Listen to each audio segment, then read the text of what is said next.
ബിജുചേട്ടാ നമസ്കാരം. നമസ്കാരം. ബിജുചേട്ടാ, വെസ്റ്റ് ബംഗാളിൽ നിന്നൊരു വാർത്ത പുറത്തു വരുന്നുണ്ട്. കഴിഞ്ഞ ദിവസം ബംഗ്ലാദേശിൽ ഒരു വലിയ പ്രകടനം നടന്നിട്ടുണ്ടായിരുന്നു. ആ പ്രകടനം എന്ന് പറഞ്ഞു കഴിഞ്ഞാൽ ജമാഅത്തെ ഇസ്ലാമിയുടെ പ്രകടനമായിരുന്നു. ഭയപ്പെടുത്തുന്ന ഒരു വിഷ്വലാണ് പുറത്തു വന്നിരിക്കുന്നത്. അവിടെ ഒരു രാമന്റെ ഒരു സ്റ്റാച്യു അവർ ബിൽഡ് ചെയ്യുന്നുണ്ട്. ആ രാമന്റെ സ്റ്റാച്യു ബിൽഡ് ചെയ്യുന്ന അതിന് ചുറ്റും ഇവർ പ്രകടനം നടത്തിയിട്ട് അത് നിർത്തിവെക്കണമെന്ന് പറഞ്ഞു. അതിപ്പോ നിർത്തിവെച്ചിരിക്കുകയാണ്, ഇല്ലെങ്കിൽ ഞങ്ങൾ അത് തകർക്കും എന്നാണ് ഈ ജമാഅത്തെ ഇസ്ലാമി പറയുന്നത്. എന്നിട്ട് അവർ പ്രകടനത്തിൽ വിളിച്ച മുദ്രാവാക്യങ്ങളെല്ലാം തന്നെ ആന്റി ഹിന്ദു സ്ലോഗൻസ് ആയിരുന്നു, ഹിന്ദുക്കൾക്കെതിരെയുള്ള മുദ്രാവാക്യങ്ങൾ. ഹിന്ദുക്കളെ നശിപ്പിച്ചു കളയും എന്നുള്ള രീതിയിലാണ് ന്യൂനപക്ഷ വിരുദ്ധമായിട്ടുള്ള മുദ്രാവാക്യങ്ങൾ വിളിച്ചു. അത് കഴിഞ്ഞ ശേഷം അവിടെയുള്ള ഇസ്കോൺ, ഹരേ രാമ ഹരേ കൃഷ്ണ പ്രസ്ഥാനത്തിന്റെ ഇസ്കോൺ ക്ഷേത്രങ്ങളെല്ലാം തകർത്ത് കളയും എന്നുള്ള മുദ്രാവാക്യമാണ് ഇതിലെ ഹൈലൈറ്റ് എന്ന് പറയുന്നത്. ഇതിൽ വേറൊരു പ്രധാനപ്പെട്ട കാര്യം എടുത്തു പറയേണ്ടത്, നമ്മളെ ഏറ്റവും കൂടുതൽ ഭയപ്പെടുത്തുന്നത് അവിടുത്തെ ആർമിയാണ് ഇവരുടെ ഈ പ്രതിഷേധത്തിന് ഇവർക്ക് പ്രൊട്ടക്ഷൻ കൊടുത്തത് എന്നുള്ളതാണ്. ഇവരുടെ റാലിയിൽ ഫ്രണ്ടിൽ നടന്നു പോകുന്നത് അവിടെയുള്ള ആർമി മെന്നാണ് എന്നുള്ളതാണ്. അപ്പോ അവിടെ ഒരു വലിയ പ്രതിഷേധം നടക്കുന്നു. ബംഗ്ലാദേശിൽ വലിയ രീതിയിലുള്ള കാര്യങ്ങളൊക്കെ ഇങ്ങനെ നടക്കുമ്പോൾ നമ്മൾ നമ്മുടെ അതിർത്തിയൊക്കെ സുരക്ഷിതമാക്കിക്കൊണ്ടിരിക്കുകയാണ്. അതിന്റെ ഭാഗമായിട്ട് നമ്മളിപ്പോ വെസ്റ്റ് ബംഗാൾ CM സുവേന്ദു അധികാരി announce the revival of the Eastern Frontier Rifles, EFR, and recruitment of over 1,000 Gurkha youths into EFR and state police forces എന്നുള്ള റിപ്പോർട്ടാണ് പുറത്തു വരുന്നത്. ഈ ഈസ്റ്റേൺ ഫ്രണ്ടിയർ റൈഫിൾസിനെ പുനരുജ്ജീവിപ്പിക്കാനുള്ള ഒരു നീക്കം ഇപ്പോൾ സുവേന്ദു അധികാരി നടത്തിയിട്ടുണ്ട്. 1000-ലധികം ഗൂർഖ യൂത്തിനെ EFR-ലോട്ടും പോലീസിലോട്ടും റിക്രൂട്ട് ചെയ്യാനുള്ള പ്രവർത്തനങ്ങളാണ് അവിടെ നടത്താൻ അദ്ദേഹം പോകുന്നത് എന്നാണ് നമുക്ക് മനസ്സിലാക്കാൻ സാധിക്കുന്നത്. അപ്പൊ ഇതിൽ എന്താണ് പ്രത്യേകത ഉള്ളത് എന്ന് എനിക്കൊരു ചോദ്യമുണ്ട്. പിന്നെ പ്രധാനമായിട്ടും the move fulfils a long pending Gorkha community demand that was repeatedly blocked under the TMC government എന്നുള്ള വാർത്ത പുറത്തു വരുന്നുണ്ട്. TMC ഒരിക്കലും ചെയ്യാത്ത കാര്യം, അവരുടെ നിരന്തരമായിട്ടുള്ള ആവശ്യമാണ് ഇപ്പോ ഇദ്ദേഹം നടപ്പിലാക്കുന്നത്. അപ്പൊ ഇവരെ അതിർത്തി സംരക്ഷണ സേനയായിട്ട് ഉപയോഗിക്കാൻ സാധിക്കുമോ എന്നുള്ളത് പ്രധാനപ്പെട്ട ചോദ്യം. കാരണം ഇവർ അത് ആവശ്യപ്പെട്ടിട്ടുണ്ടായിരുന്നു ഒരു സമയത്ത്. കാരണം ഞങ്ങളെ അതിർത്തിയിലേക്ക് വിടും, ഞങ്ങൾ കാണിച്ചു തരാം എങ്ങനെയാണ് അതിർത്തി സംരക്ഷിക്കേണ്ടത് എന്ന് അവിടെയുള്ള പല ഗൂർഖ റെജിമെന്റിലുള്ള പല ഓഫീസേഴ്സും അല്ലെങ്കിൽ പല ഗൂർഖാസും വലിയ രീതിയിലുള്ള പ്രസ്താവനകൾ നടത്തുന്ന സോഷ്യൽ മീഡിയ വീഡിയോസ് ഇപ്പോഴും സമൂഹ മാധ്യമങ്ങളിൽ തെരഞ്ഞാൽ നമുക്ക് കിട്ടുമെന്നുള്ളത് കൊണ്ടാണ്. അപ്പൊ എന്താണ് ഇപ്പോൾ വെസ്റ്റ് ബംഗാളിൽ ഈ ഒരു നീക്കം കൊണ്ട് സുവേന്ദു അധികാരി ലക്ഷ്യമിടുന്നത്? പലപ്പോഴും ഇങ്ങനെയുള്ള ഈ ഓപ്പറേഷൻസിൽ ഈ അതിർത്തിയിലായാലും അതിർത്തിക്കുള്ളിൽ ഈ ഗോത്രവർഗ അല്ലെങ്കിൽ ഈ ഗിരിവർഗ മേഖലയിലൊക്കെ ആയാലും അവിടെ ഉള്ളവരെ കൂടുതലായി റിക്രൂട്ട് ചെയ്യാറുണ്ട്. അത് നമ്മുടെ സംസ്ഥാനത്തും അങ്ങനെ തന്നെയാണ്. നമ്മുടെ സംസ്ഥാന പോലീസിലും ഒക്കെ ഈ ഈ ഫോറസ്റ്റ് ബോർഡിലേക്കൊക്കെ എടുക്കുമ്പോൾ അതുമായി ബന്ധമുള്ളവർക്കാണ് കുറച്ചുകൂടെ മുൻഗണന അവർ കൊടുക്കാറുണ്ട്, അത്തരം വിഭാഗങ്ങൾക്കും മറ്റുമൊക്കെ. ഈ കൂർക്കകളെ കുറിച്ച് പ്രത്യേകിച്ച് നമ്മൾ ഇപ്പോൾ ആരോടത്തും പറഞ്ഞു കൊടുക്കേണ്ട കാര്യമില്ല. ലോകത്തിൽ തന്നെ ഏറ്റവും ധീരന്മാരായ ജനവിഭാഗമാണ് കൂർക്കകൾ. നമ്മുടെ പട്ടാളത്തിലാണെങ്കിൽ കൂർക്ക റെജിമെന്റ് ഉണ്ട്. കൂർക്കകൾ ഒരുപാട് പുരസ്കാരങ്ങൾ നമ്മുടെ സൈന്യത്തിൽ തന്നെ ഉന്നതമായ പുരസ്കാരങ്ങൾ നേടിയിട്ടുമൊക്കെ ഉണ്ട്. കാരണം കൂർക്കകളുടെ ധൈര്യത്തെക്കുറിച്ച് അവരുടെ ദേശസ്നേഹത്തെക്കുറിച്ചൊന്നും നമ്മൾ പ്രത്യേകിച്ച് പറഞ്ഞു തരേണ്ട കാര്യമില്ല. പക്ഷേ ഈ കൂർക്കകൾ വെസ്റ്റ് ബംഗാളിലെ ഏറ്റവും മനോഹരമായ സ്ഥലമാണ് ഡാർജിലിംഗ് എന്ന് പറയുന്നത്. ഒരുപാട് സിനിമകൾക്ക് വേദിയായിട്ടുള്ള സ്ഥലം, ലോകത്തെ ഏറ്റവും മനോഹരമായ ഒരു സ്ഥലം. പക്ഷേ അത് അവിടെ കുറെ ഇഷ്യൂസുകൾ നിലനിന്നിരുന്നു. 1901 മുതൽ തന്നെ ഈ കൂർക്കകൾ, നേപ്പാളി ഭാഷ സംസാരിക്കുന്നവരാണ് കൂർക്കകൾ. അവർ അസാമിലുണ്ട്, സിക്കിമിലുണ്ട്, കുറച്ചുപേര് ബംഗ്ലാദേശിലുണ്ട്. അപ്പോൾ ഈ ഡാർജിലിംഗിൽ തന്നെ മറ്റ് ചില മേഖലകൾ താഴ്വാരത്തിലുമുണ്ട്, ഗിരിവർഗ മേഖലയിലുണ്ട്. ഒരു 7.5 ലക്ഷത്തോളം വരും അവിടെ. ടോട്ടൽ ഇവരൊരു 10-20 ലക്ഷത്തോളം കൂർക്കകളുണ്ട് അവിടെ, അവർ നേപ്പാൾ സംസാരിക്കുന്നത്. അപ്പൊ ഇവര് ഒരു പ്രത്യേക ലാൻഡ് വേണം, കൂർക്ക ലാൻഡ് വേണം എന്ന് പറഞ്ഞുകൊണ്ട് ഇവരൊരു വലിയ രീതിയിലുള്ള പ്രക്ഷോഭങ്ങളും മറ്റും നടത്തിയിരുന്നു. 1980-കളിൽ ഇവരൊരു കൂർക്ക ലിബറേഷൻ ഫ്രണ്ട് എന്ന് പറഞ്ഞുകൊണ്ട് ഒരു സംഘടന രൂപീകരിക്കുകയും വലിയ പ്രക്ഷോഭം നടക്കുക. അന്നൊരു 1000-1200ഓളം പേര് കൊല്ലപ്പെടുന്ന ഒരു സാഹചര്യം ഉണ്ടാകുകയും ചെയ്ത ഒരു ഇൻസിഡന്റ് നടന്നിട്ടുണ്ട് ഈ കൂർക്ക ലാൻഡ്. അതിനുശേഷം 88 ആയപ്പോഴേക്കും അവിടെ ഒരു ഓട്ടോണമിയസ് ഹിൽ ബോഡി നിലവിൽ വന്നു. ഈ വടക്കിഴക്കൻ സംസ്ഥാനങ്ങളിൽ ഗിരിവർഗ മേഖലയിലുമൊക്കെ നമ്മുടെ കേന്ദ്ര സർക്കാർ നൽകുന്ന ഒരു സിസ്റ്റമാണത്. അതായത് ഒരു അർദ്ധ സ്വയംഭരണ പ്രദേശം ആയിട്ടാണ് ഈ ഓട്ടോണമിയസ് ഹിൽസിന്റെ ഈ അതോറിറ്റികൾ വരുന്നത്. അങ്ങനെ ഒരെണ്ണം രൂപീകരിച്ചു.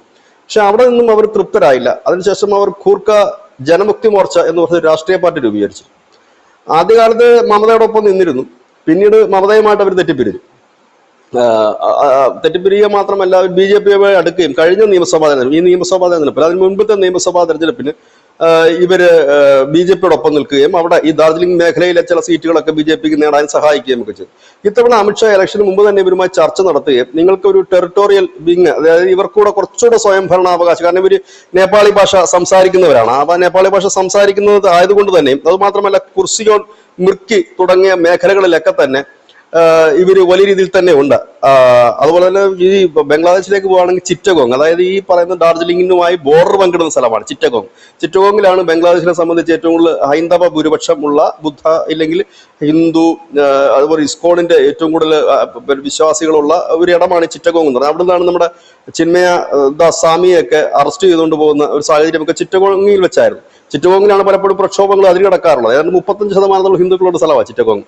അപ്പം അവിടെയൊക്കെ ഈ കൂർക്കകളുണ്ട്, അപ്പുറവും ഇപ്പുറവും ഇവർ ഉണ്ട്. അപ്പൊ ഇവർക്ക് സ്വാഭാവികമായി തന്നെ ഈ അതിർത്തികളെ കുറിച്ച് വളരെ വ്യക്തമായ ധാരണയുണ്ട്. മാത്രമല്ല അവർക്ക് ഈ വാർഫ്രണ്ടിലൊക്കെ വർക്ക് ചെയ്തുള്ള പരിശീലനമുണ്ട്. പ്രത്യേകിച്ച് അവര് ഒരു ആയോധന കലയിൽ പ്രാവീണ്യം നേടിയവർ തന്നെയാണ് ഈ കൂർക്കകൾ. കാരണം അവരുടെ ഒരു ആചാരങ്ങൾ തന്നെ പെടുന്ന ഒരു കാര്യം കൂടിയാണ്.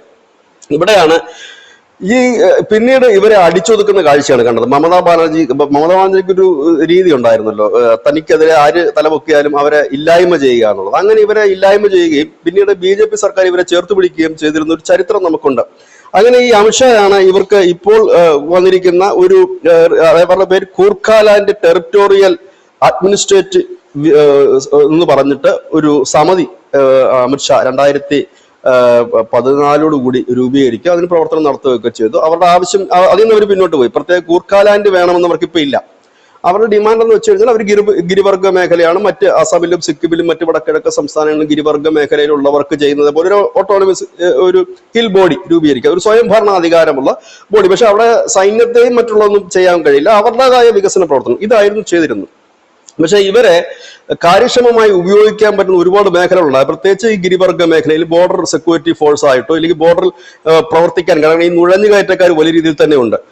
അതായത് ഈ BSF മാത്രം വിചാരിച്ചു കഴിഞ്ഞാൽ ഈ നുഴഞ്ഞുകയറ്റക്കാരെ ഇല്ലായ്മ ചെയ്യാൻ കഴിയില്ല. കാരണം നമ്മളുമായി വളരെ വിശാലമായ ഒരു അതിർത്തി പങ്കിടുന്ന രാജ്യമാണ് ബംഗ്ലാദേശ്. ആ ബംഗ്ലാദേശിൽ എന്ന് അതിൽ തന്നെ ഏറ്റവും കൂടുതൽ 2300 കിലോമീറ്റർ അതിർത്തി വെസ്റ്റ് ബംഗാളുമായിട്ട് തന്നെയുണ്ട്. പിന്നെ അസാമുമായിട്ടുണ്ട്, ത്രിപുരയായിട്ടുണ്ട്, പല വടക്കിഴക്ക് സംസ്ഥാനങ്ങളുമായിട്ടുണ്ട്. അപ്പോൾ ഇവരെ ഈ തടഞ്ഞു നിർത്തുക, കാരണം ഒരു വ്യത്യസ്തമായ ഒരു ഭൂപ്രകൃതിയാണ്, കാടും നദിയും സമനിരപ്പ് ഇല്ലെങ്കിൽ സമതലം എന്ന് പറയുന്ന ഒരു പ്രദേശം തന്നെ വളരെ കുറവാണ്. അപ്പൊ അങ്ങനെയുള്ളിടത്ത് ഇത്തരത്തിൽ മുമ്പ് BSF അവിടെ ചെയ്തുകൊണ്ടിരുന്ന ഈ ലോക്കലി ഉള്ള ആളുകൾക്ക് ട്രെയിനിങ്ങും മറ്റും കൊടുക്കുമായിരുന്നു. ട്രെയിനിങ്ങും മറ്റും കൊടുത്തിട്ട് അത് ഈ നുഴഞ്ഞു കയറ്റം റിപ്പോർട്ട് ചെയ്യാനുള്ള ട്രെയിനിങ് ആണ് ഈ നാട്ടുകാർക്ക് കൊടുത്തിരുന്നത്. ഇപ്പൊ അവിടുത്തെ പശു കടത്തുകാരുണ്ട്, കൊള്ളക്കാരുണ്ട്, മയക്കുമരുന്ന് കച്ചവടക്കാരുണ്ട്. ഇവരൊക്കെ നുഴഞ്ഞു കയറുമ്പോൾ ഇവർ BSFനെ അറിയിക്കാൻ വേണ്ടിയിട്ട് സമിതി, അത് നമ്മൾ ന്യൂസ് ഇന്ത്യ മലയാളം അടക്കം എല്ലാ മാധ്യമങ്ങളും അത് വാർത്ത ചെയ്തിരുന്നതാണ്. ഇതേ രീതിയിൽ തന്നെയുള്ള ഈ ഗ്രാമങ്ങളിൽ ഒരു പ്രത്യേക ഫോഴ്സ് ജമ്മു കാശ്മീരിലുണ്ട്. അത് പട്ടാളം തന്നെ ട്രെയിനിങ് കൊടുക്കുക, അവർക്ക് തോക്ക് ഉൾപ്പെടെയുള്ള കാര്യങ്ങൾ കൊടുക്കുകയും ചെയ്തു. ഇതല്ല, കുറച്ചുകൂടി എഫിഷ്യന്റ് ആയിട്ട് വർക്ക് ചെയ്യാൻ വേണ്ടിയിട്ടാണ് ഈ ഖൂർക്കകളെ ഇപ്പോൾ കളത്തിൽ ഇറക്കിയിരിക്കുന്നത് സുവേന്ദു അധികാരി. അതൊരു നല്ല മൂവ്മെന്റ് ആയിട്ടാണ് തോന്നുന്നത്. കാരണം ഈ അതിർത്തികളെ കുറിച്ച് നന്നായി അറിയാവുന്ന, ആ മേഖലയിൽ പ്രവർത്തിച്ച് പരിചയമുള്ള ഒരുപാട് സൈനികരെ നമുക്ക് ഈ ഡാർജിലിംഗിൽ കാണാൻ കഴിയും. റിട്ടയർഡ് ആയിട്ടുള്ള സൈനികരെയും ഇപ്പോൾ പ്രവർത്തിക്കുന്നതായിട്ടുള്ള സൈനികരെയും ഒക്കെ കാണാൻ കഴിയും. അങ്ങനെ ദേശസ്നേഹമുള്ളവർ തന്നെയാണ് ഇവർ. അപ്പോൾ അവരെ അതിന് ഉപയോഗപ്പെടുത്തുന്നതോടുകൂടി തന്നെ അവരുടെ ഒരു വലിയ ഡിമാൻഡ് അവിടെ സർക്കാർ അംഗീകരിച്ചു കൊടുക്കുകയാണ്. കാരണം അവരുടെ ഒരു ഡിമാൻഡ് എന്ന് പറഞ്ഞാൽ ഈ ജോലികളിൽ അവർ കൂടുതലായിട്ട് അവർ ആവശ്യപ്പെടുന്ന പട്ടാളത്തിലും പോലീസിലും ഫോഴ്സിലാണ് അവർക്ക് കൂടുതൽ താല്പര്യം. ഫോഴ്സിൽ ഞങ്ങൾ എടുക്കണം എന്നുള്ളത് അവരുടെ നിരന്തരമായ ആവശ്യമായിരുന്നു. ആ ആവശ്യത്തിൽ, കാരണം അങ്ങനെ എടുക്കുമ്പോൾ ഞങ്ങൾ ഈ നാടിന്റെ ഭാഗമാണ്. കാരണം അവരെ ഒരു രണ്ടാം കിട പൗരന്മാരായിട്ടാണ് ഈ ഡാർജിലിംഗിൽ ഇതുവരെ കണ്ടുകൊണ്ടിരുന്നത്. നേപ്പാളി ഭാഷ സംസാരിക്കുന്ന ഗൂർഖകൾ ഞങ്ങൾ ഇവിടുത്തെ അല്ല എന്നൊരു രീതി കണ്ടുകൊണ്ടിരുന്നെങ്കിൽ അവരെ കൂടുതൽ ചേർത്ത് പിടിച്ചുകൊണ്ട് നിങ്ങൾ ഭാരതീയരാണ്, നിങ്ങൾ ഇവിടെ ജനിച്ചു വളർന്നവരാണ്, നിങ്ങൾ ഞങ്ങളുടേതാണ് എന്ന് പറയുന്ന ഒരു രീതിയിലേക്കാണ് സുവേന്ദു അധികാരി പോയിട്ട്. അത് വലിയ രീതിയിൽ ഗുണം ചെയ്യും. കാരണം ഇപ്പൊ ഈ ബംഗ്ലാദേശ് അതിർത്തിയിലും മറ്റുമൊക്കെ ജമാഅത്ത് ഇസ്ലാമിക്കാർ കഴിഞ്ഞ ദിവസം മറ്റുമൊക്കെ ഒരു വലിയ പ്രതിഷേധ പ്രകടനം നമ്മുടെ അതിർത്തികളിലേക്ക് നടത്തിയിരുന്നു. ഞങ്ങൾ ബംഗാളിലേക്ക് വരും എന്നൊക്കെ പറഞ്ഞിട്ട് അതിനെ തടയിടുന്നതിന് വേണ്ടിയിട്ടും ഈ BSFനെ സഹായിക്കുന്നതിന് വേണ്ടിയിട്ടും ഇത്തരത്തിലൊരു നീക്കം, ഒരു വൻ നീക്കം എന്ന് തന്നെ നമുക്ക് പറയേണ്ടി വരും. കാരണം ഈ വനത്തിനുള്ളിൽ കൂടെയും ഈ അതിർത്തി പ്രദേശങ്ങളിലെ ഈ ചെങ്കുത്തായ മലനിരകളിലൂടെയും ഒക്കെ അവർക്ക് കൂടുതൽ കാര്യക്ഷമമായി ഖൂർക്കകൾ പ്രവർത്തിക്കാൻ കഴിയും. അതൊരു പുതിയ ഒരു ഫോഴ്സ് എന്ന രീതിയിൽ തന്നെയാണ് അത് വരുന്നത്. BSF എന്നുള്ളതല്ല, ഒരു പാരലായിട്ട് BSFന് പാരലായിട്ട് അവർക്ക് കുറച്ചുകൂടി സഹായകരമായിട്ടുള്ള ഒരു ഫോഴ്സ് എന്ന രീതിയിൽ തന്നെയാണ്. ഇത് മുൻപ് അജണ്ടയിൽ ഉണ്ടായിരുന്ന ഒരു കാര്യം തന്നെയാണ്, ഇത്തരത്തിലൊരു ഫോഴ്സ് രൂപീകരിക്കണം. ഇതെല്ലാം മമത വന്നപ്പോൾ എടുത്തു കളഞ്ഞു. മമതയ്ക്ക് എന്തായിരുന്നു പ്രശ്നം? മമതയ്ക്ക് ഈ അതിർത്തി എങ്ങനെയെങ്കിലുമൊക്കെ തുറന്നു മറന്ന് കിടക്കണം, അതുവഴി ഈ പറയുന്ന ബംഗ്ലാദേശികൾ കൂട്ടത്തോടെ എത്തണമായിരുന്നു. അതുകൊണ്ട് തന്നെ അവരെല്ലാം നിർജ്ജീവമാക്കി. നമ്മുടെ സൈന്യത്തിന് ഉള്ള ഓഫീസിനായാലും വേലി കെട്ടുന്നതിനായാലും സ്ഥലം പോലും അവർ നൽകിയിരുന്നില്ല. ഇപ്പൊ അത് മാറി. BJP വന്നതിന് ശേഷമാണ് വേലി കെട്ടാൻ അനുവാദം കൊടുക്കുന്നു. ഇത്തരത്തിൽ ഗൂർഖകളെ കൂടുതൽ വിശ്വാസത്തിലെടുത്തുകൊണ്ട് അല്ലെങ്കിൽ അവരെ ചേർത്ത് പിടിച്ചുകൊണ്ട് പുതിയൊരു ഫോഴ്സ് രൂപീകരിക്കുന്നു. ഇത് ശരിക്കും പറഞ്ഞാൽ ഇതിന്റെ ഒരു അലയൊലി സംഭവിക്കാൻ പോകുന്നത് ബംഗ്ലാദേശിലായിരിക്കും. കാരണം അവർ തൊട്ടും പ്രതീക്ഷിക്കാത്ത ഒരു വൻ നീക്കമാണ് ഇപ്പോൾ നടന്നിരിക്കുന്നത്. കാരണം കൂർക്കകൾക്ക് കുറച്ചുകൂടെ എളുപ്പത്തിൽ, പ്രത്യേകിച്ച് ചിറ്റഗോങ് മേഖലയിലൊക്കെ അവർക്ക് ആ ബോർഡറിലൊക്കെ അവർക്ക് കുറച്ചുകൂടെ എളുപ്പത്തിൽ ഇവർക്ക് മൂവ് ചെയ്യാൻ കഴിയും എന്നുള്ളത് ഒരുപക്ഷെ ബംഗ്ലാദേശികൾ അല്ലെങ്കിൽ ബംഗ്ലാദേശിൽ ഈ പ്രശ്നം ഉണ്ടാക്കുന്ന വിഘടനവാദികൾ ഒരിക്കലും പ്രതീക്ഷിക്കാത്ത ഒരു അപ്രതീക്ഷിത നീക്കമാണ് ഇതെന്ന് തന്നെ പറയേണ്ടി വരും. കൂർക്കകൾക്ക് വേണ്ടിയിട്ട് ഒരു പ്രത്യേക ഒരു വിങ് രൂപീകരിച്ചു. കാരണം വളരെ ധൈര്യപൂർവ്വം പ്രവർത്തിക്കുന്നവരാണ്, വളരെ എന്താണ് പറയുന്നത്, വളരെ ക്രൂരമായി തന്നെ ശത്രുക്കളോട് പെരുമാറുന്നവരാണ്. അതുകൊണ്ട് തന്നെ വളരെ എക്സ്പീരിയൻസ്ഡുമാണ് അവർ ആ മേഖലയിലൊക്കെ തന്നെ. അത് ഈ നുഴഞ്ഞുകയറ്റക്കാർക്ക് ഒരു വലിയ തിരിച്ചടി തന്നെയാണ്. ഇതൊക്കെ പണ്ടേ ചെയ്തിരുന്നെങ്കിൽ വലിയ രീതിയിലുള്ള നുഴഞ്ഞുകയറ്റം ഉണ്ടാകുമായിരുന്നില്ല. അങ്ങനെ ഒരു വലിയ കാര്യം കൂടിയുണ്ട്. കാരണം ബംഗ്ലാദേശിൽ നിന്ന് ഇപ്പോൾ അവിടെ നടന്നുകൊണ്ടിരിക്കുന്ന പ്രക്രിയ ഹിന്ദുക്കളെ അടിച്ച് പുറത്താക്കുക എന്നുള്ളതാണ്. അതായത് മമതാ ബാനർജി പോയതിന്റെ ചുരുക്ക്. ഒപ്പം തന്നെ ബംഗ്ലാദേശിൽ ലേക്ക് കൂട്ടപലായനം നടക്കുന്നു ഈ ബംഗാളിൽ നിന്നടക്കം. ഇതിനൊക്കെ തടയിടുന്നതിന് അവിടെ ഹിന്ദുക്കൾക്ക് നേരെ ഒരു വലിയ രീതിയിലുള്ള പ്രക്ഷോഭം ഉണ്ടാകാൻ സാധ്യതയുണ്ട്. അതിൻ്റെ കൂടി ഒരു മുന്നൊരുക്കം കൂടിയാണ് ഈ ഒരു നീക്കമെന്ന് നമ്മൾ വിലയിരുത്തപ്പെടുന്നത്.